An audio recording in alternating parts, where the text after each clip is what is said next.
All right, so you're gonna lay on your back and you're going to place your hands on your hip bones. And we're going to start by just defining anterior and pelvic tilt, how much range that you individually have in each direction. So to do that with your hands on your hip bones, you're going to simply tilt forward so that the bones are pointing in this direction.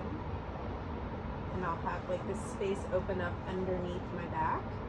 And then I'm going to, once I get to my limit, tilt in the opposite direction. So now the bones will tilt back towards the wall behind me.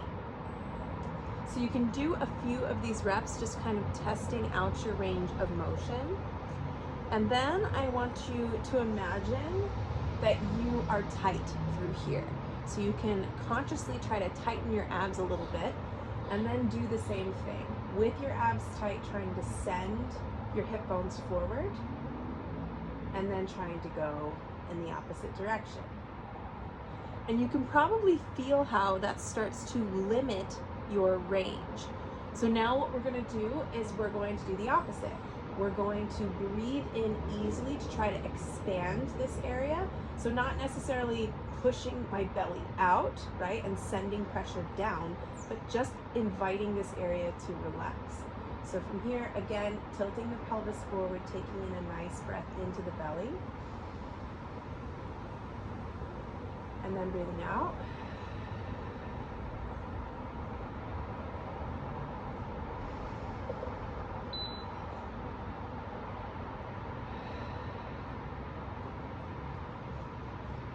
And so depending on who you are, you may start to feel like one motion is easier, right? So getting forward is a little bit easier when you're actually allowing yourself to send air to your belly. Does this mean that breathing into your chest to create some more expansion up here so that you don't feel it so much down here is wrong? No, it's just a difference of approach for areas of tension that different people are gonna feel. So maybe you are someone who has had a cesarean, and if that's you, you're going to feel that this area is tightened down. And so being able to tilt your pelvis is a huge part of being able to feel okay, of being able to lift with any kind of strength.